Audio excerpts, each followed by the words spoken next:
I noticed my name tag didn't say grandmother at my own granddaughter's wedding.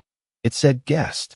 I smiled when I read it, because in that moment, I finally understood exactly where I stood in my own family, and more importantly, what I needed to do next. The ballroom at the Westbrook Hotel was everything a young bride could dream of. Crystal chandeliers casting soft light over white linen tables, roses arranged in perfect symmetry, a string quartet playing something gentle and forgettable in the corner. But as I stood there holding that small piece of cardstock between my fingers, none of it felt warm to me. I had spent the past 6 months helping pay for this wedding, writing checks quietly when costs went slightly over budget, listening to Olivia assure me that every detail would reflect how much family meant to them. And yet here I was, labeled like an afterthought. Guest. Not even family friend. Just guest. I pinned the tag to my dress with steady hands. The same navy silk dress my late husband once said made me look like I belonged in every room I walked into. And I walked inside without saying a word. No one noticed me at first, which in itself said more than any words could. The reception area buzzed with laughter, champagne glasses clinking, people greeting each other like they were part of something meaningful, and I realized, standing there near the entrance, that I was no longer included in that invisible circle. I saw my son Daniel across the room, adjusting his tie, smiling at someone I didn't recognize, his posture relaxed in a way it hadn't been around me in years. When his eyes briefly passed over me, they didn't stop. It wasn't anger or even discomfort. It was something colder. Indifference. Olivia stood beside him, radiant in a tailored cream dress, her hand resting lightly on his arm as she leaned in to whisper something that made him laugh. She had always been good at that, shaping the atmosphere without ever appearing to try. I made my way toward the seating chart, more out of habit than expectation, scanning the list until I found my name. Table 14. Near the back. Close enough to see the stage, but far enough to be forgotten once the music started. I exhaled slowly, folding my hands in front of me as if I were simply taking in the beauty of the room, as if this arrangement made perfect sense. A young server passed by with a tray of champagne flutes, offering me one with a polite smile that felt more genuine than anything I had received from my own family that day. I took the glass, holding it lightly, watching as guests found their seats, as laughter grew louder, as the celebration unfolded exactly as it was meant to, just without me in it. And as I stood there, surrounded by elegance that I had helped create but was no longer part of, a quiet clarity settled over me, calm and precise. I had spent years believing that love guaranteed a place at the table, that sacrifice meant something lasting. But standing there with that word pinned to my chest, I realized how wrong I had been. They hadn't made a mistake. They had made a decision. And so, quietly, without drawing attention, I made one of my own. I walked slowly toward table 14, my heels soft against the polished floor, careful and steady, as though nothing about this evening felt out of place, even though every step reminded me that I was walking further away from the life I thought I still belonged to. The table was tucked near the edge of the room, close enough to hear the music, but far enough that conversations from the center dissolved into a distant hum. 3 empty seats surrounded it, and for a moment, I wondered who I had been placed beside, but no one came to greet me, no one waved me over, and no one asked if I had found my seat. I set my small clutch on the table and lowered myself into the chair, smoothing the fabric of my dress across my lap out of habit, the same quiet routine I had followed at countless family gatherings over the years, back when I had been expected, back when my presence had meant something. A server approached and asked if I would like still water or sparkling, and I chose still, my voice calm, polite, controlled, as if this was simply another evening among acquaintances. Around me, laughter rose and fell in waves, glasses touched with soft chimes, and I caught fragments of conversations about travel, plans, business deals, and wedding details that I had once been part of arranging. It was strange, sitting there, realizing that I knew the story behind nearly every detail in that room, from the floral arrangements Olivia had insisted on to the custom invitations that had gone over budget twice, and yet none of that knowledge seemed to grant me any place within it.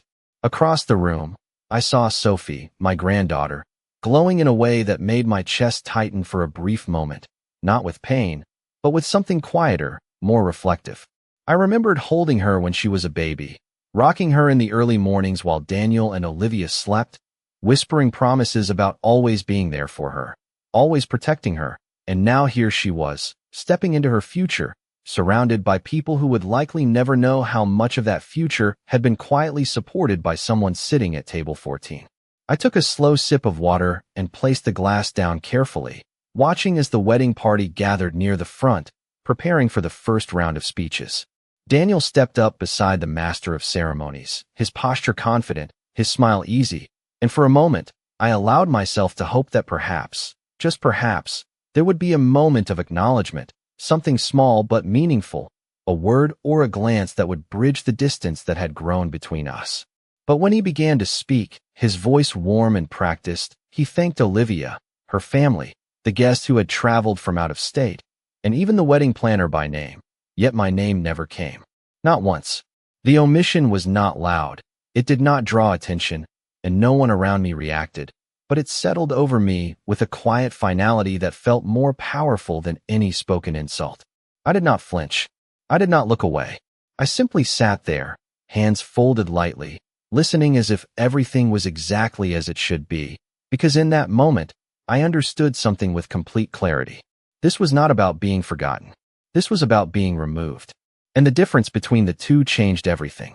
The applause rose around me as Daniel stepped away from the microphone, and I joined in just enough to blend with the crowd, my hands moving softly, my expression composed, as if nothing inside me had shifted, even though everything had. The band began to play something brighter, something meant to lift the room into celebration, and guests started to stand, drifting toward the dance floor in clusters of laughter and easy familiarity. I remained seated for a moment longer, watching the movement unfold like a scene I had once been part of but no longer recognized as my own. A couple at the next table leaned in close, smiling as they spoke, their conversation effortless, their connection visible in the small gestures that needed no explanation. I remembered when Daniel used to look at me like that, when he would sit across from me at the kitchen table and tell me about his day, his plans, his worries, trusting that I would listen, that I would understand, that I would always be there. That version of him felt distant now, replaced by someone who could stand in a room filled with memories we had built together and choose not to see me at all. I rose slowly from my chair, smoothing my dress once more, and made my way toward the edge of the dance floor, not to join, but to observe. Olivia was already there, moving gracefully, her laughter carrying above the music, her presence drawing attention without effort. She had always known how to position herself at the center of things, how to shape the narrative in subtle ways that others rarely questioned. I watched as she greeted guests, accepting compliments with a modest smile, occasionally glancing toward Daniel to ensure they were aligned, a quiet coordination that spoke of decisions made long before tonight. It was not just this evening. It had never been just this evening. The realization settled in with a calm certainty that surprised even me.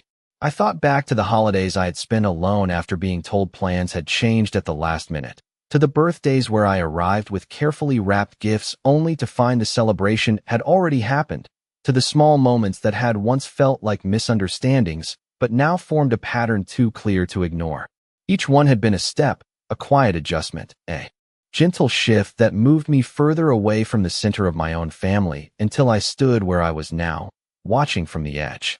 A server passed by again, offering a tray of appetizers, and I accepted one out of courtesy, though I had little appetite.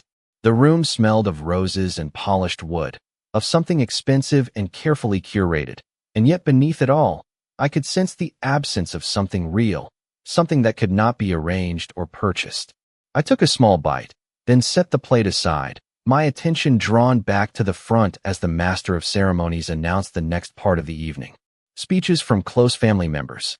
The words hung in the air for a brief moment, and I felt a flicker of something I had not allowed myself to feel earlier. Not hope, something quieter. Expectation, perhaps, but not for recognition. For confirmation. And as the first speaker stepped forward, thanking those who had shaped Sophie's life, listing names that echoed across the room, I stood there, still and composed, listening carefully, not for my name, but for the silence where it would not be spoken, because that silence, more than anything else, was telling me exactly what I needed to know. The speeches continued one after another, each voice warm, each story carefully chosen to paint a picture of a life filled with love and support. And I stood there listening, not with the expectation of being included, but with a growing awareness of how completely I had been edited out.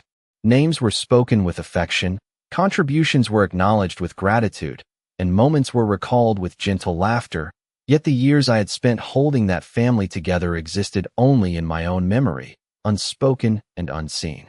I watched Sophie smile up at each speaker, her eyes bright, her hands folded neatly in front of her, and I wondered how much she truly knew, how much had been told to her, and how much had simply been erased along the way. It is a quiet thing, being removed from a story you helped build. There is no announcement, no clear moment when it happens.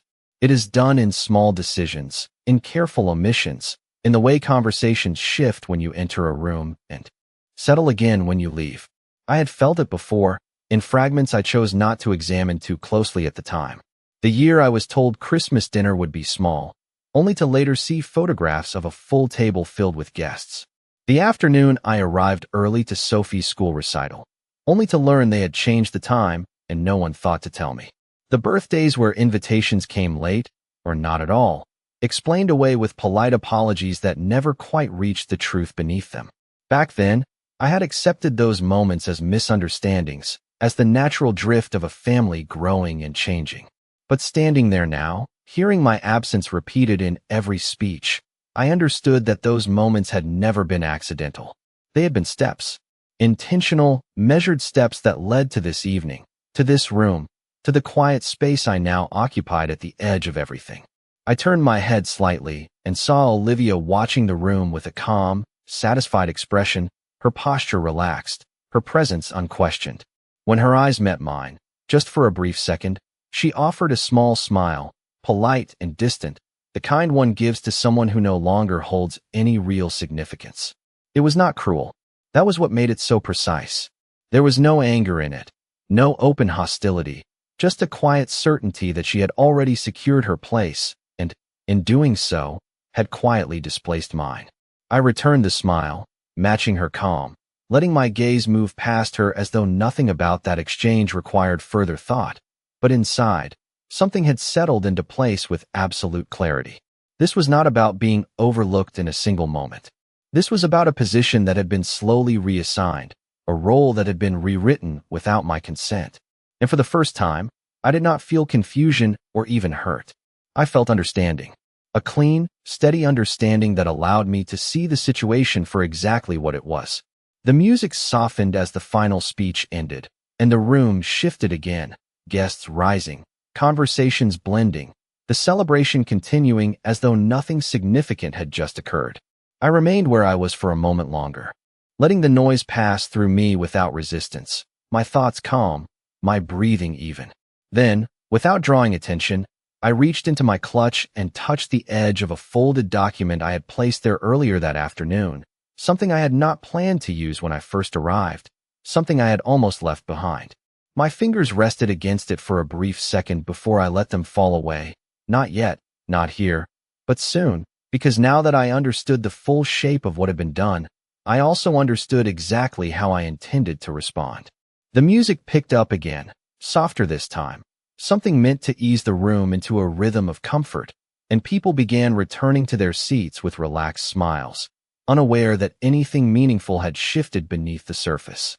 I walked back to table 14 without hesitation, my steps measured, my posture unchanged, as if I had always belonged exactly where I was placed. The chair felt the same as before, the table unchanged, the glass of water still half full, but something inside me had moved with quiet precision, like a lock finally turning after years of resistance.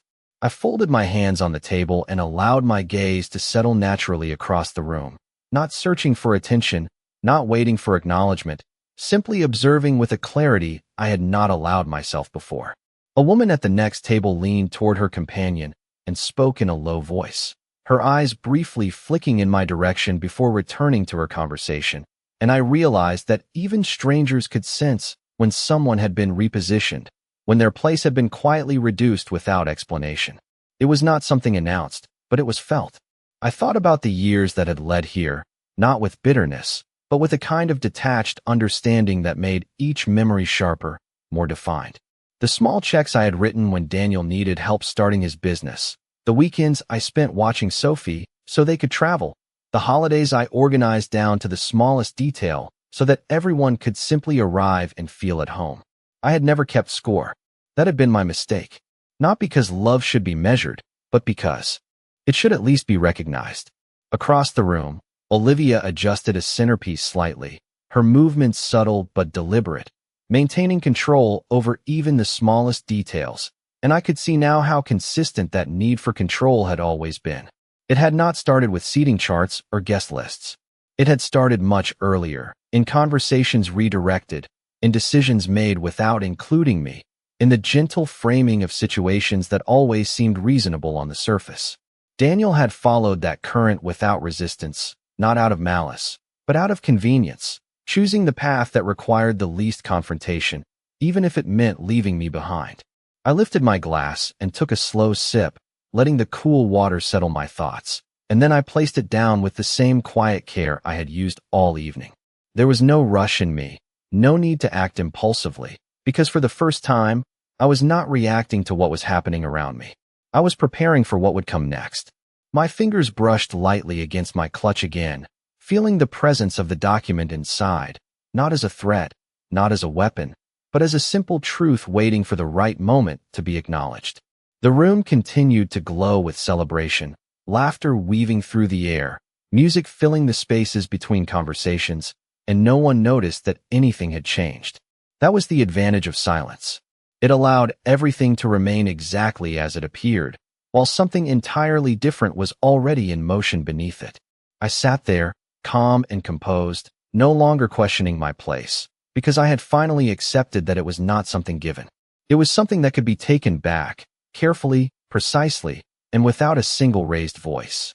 The evening moved forward with the kind of effortless elegance that only comes from careful planning, and I remained exactly where I was, allowing time to pass without interruption, watching as the layers of the celebration revealed themselves more clearly with each passing minute.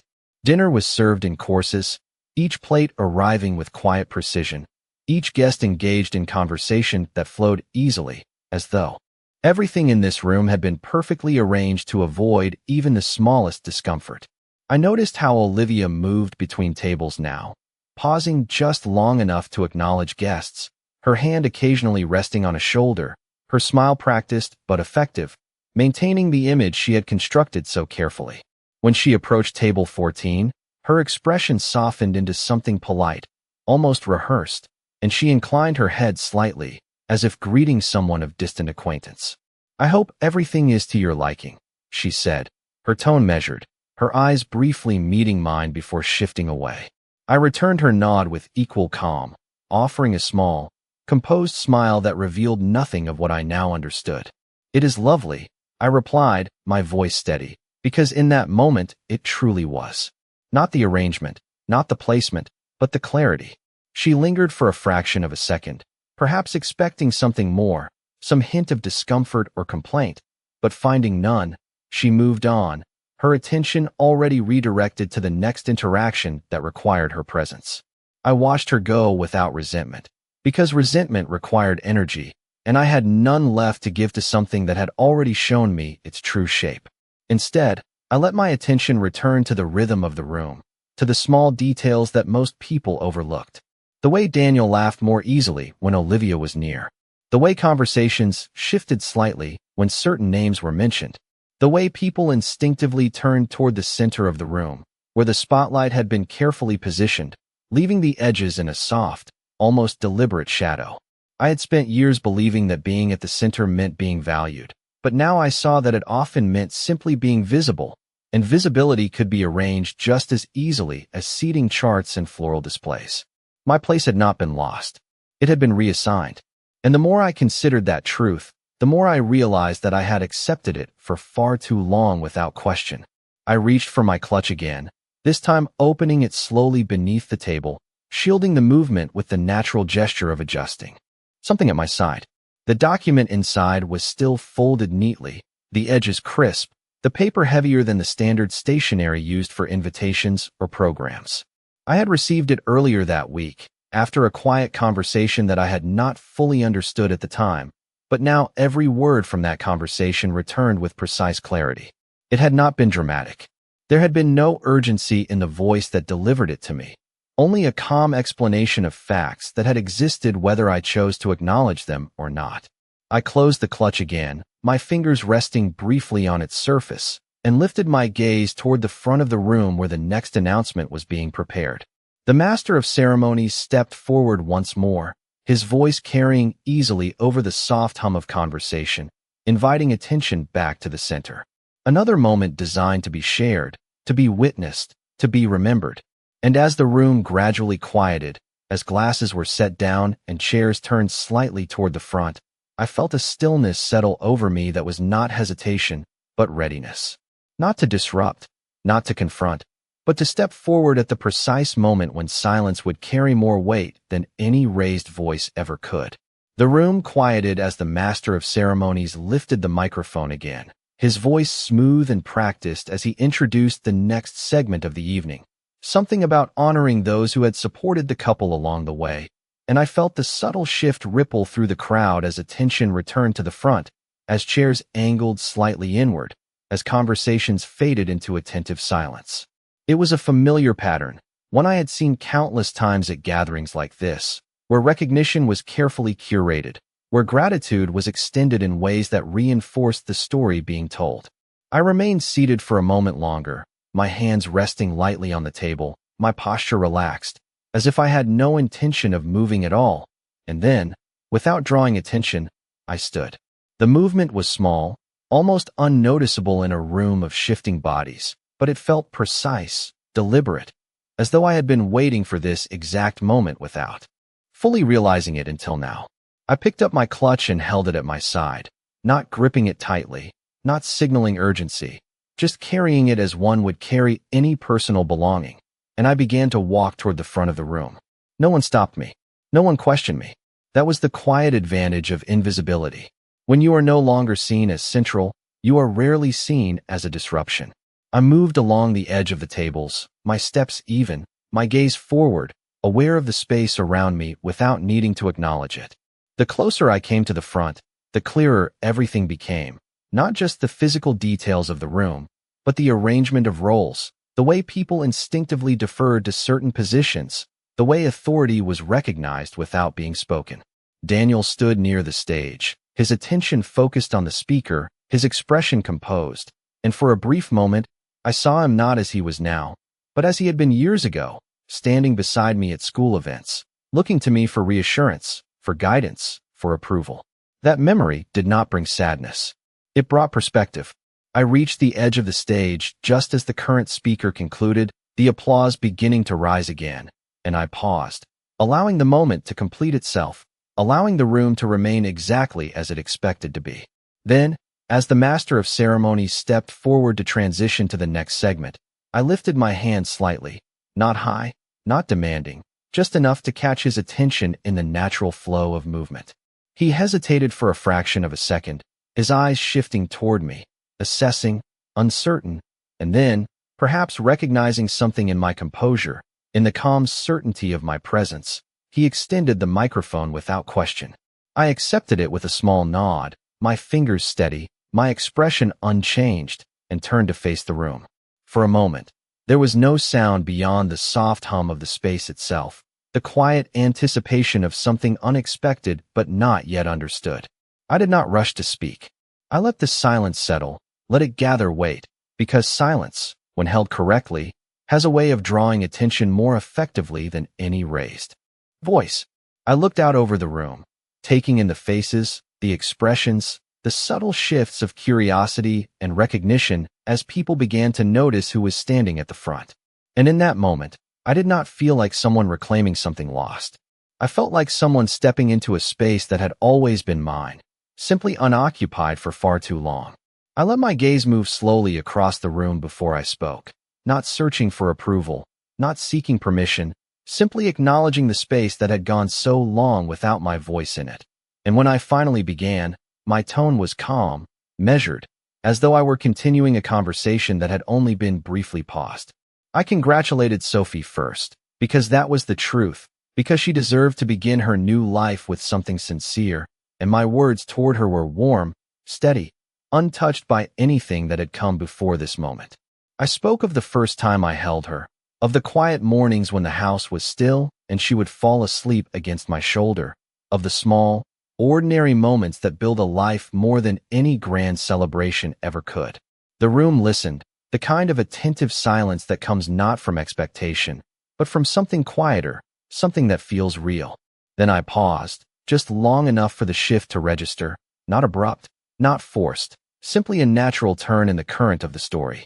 I spoke of family, not as something defined by seating charts or introductions, but as something built through years of presence, through consistency, through showing up when it is not convenient, and staying when it is not easy. I did not raise my voice. I did not look directly at anyone in particular, but I was aware of Daniel now, standing a little straighter, of Olivia, her smile held just a fraction longer than before, as if waiting to understand where this was going.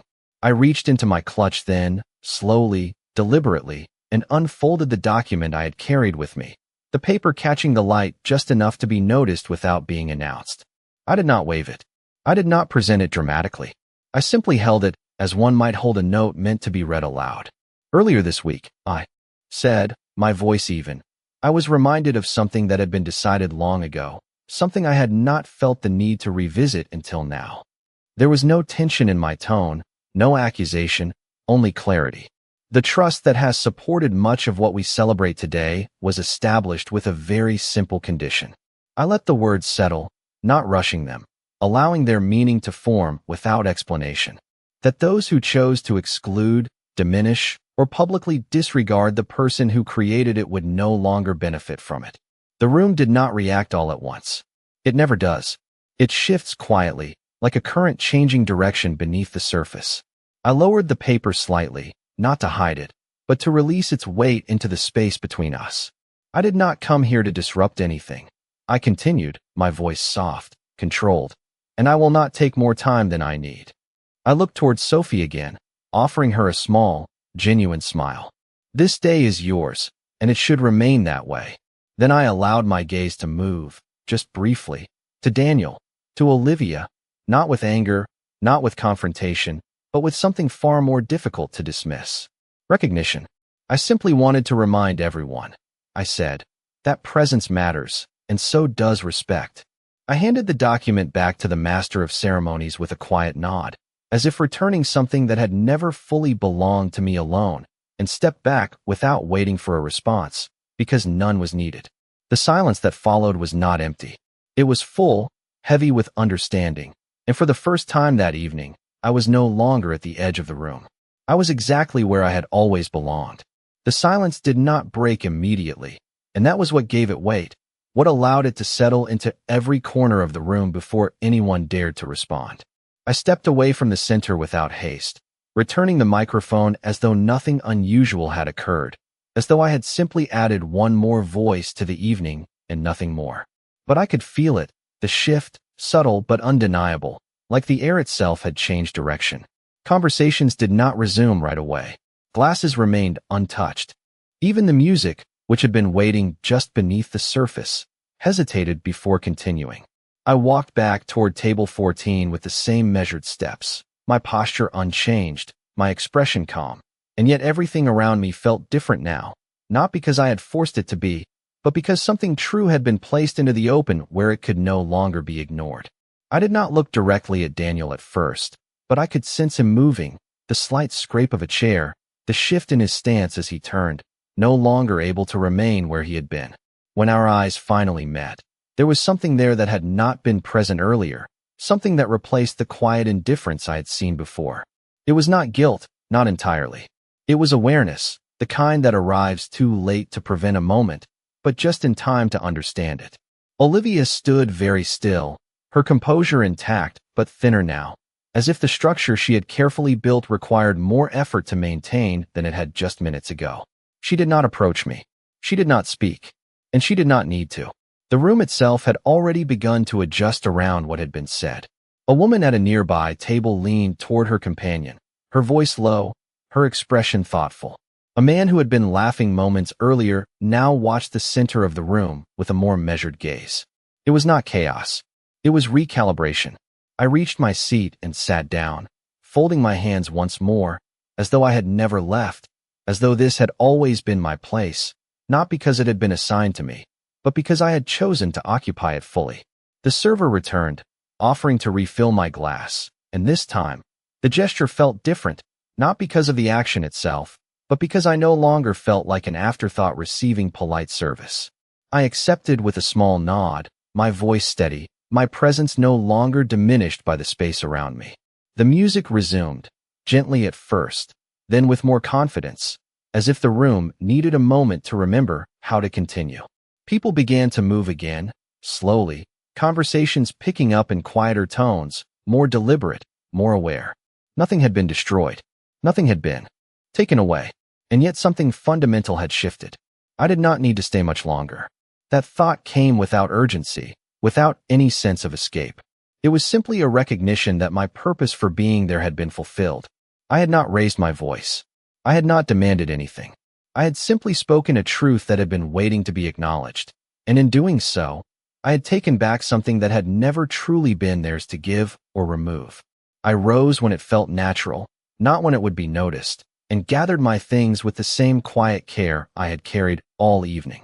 As I walked toward the exit, I felt no need to look back, because I already knew what I would see. Not the room as it had been when I arrived, but a room that now understood, even if only partially, that presence is not something that can be reassigned without consequence. And as the doors closed softly behind me, the night air cool and steady, I realized that for the first time in a very long while, I was not leaving something behind. I was walking forward with everything that had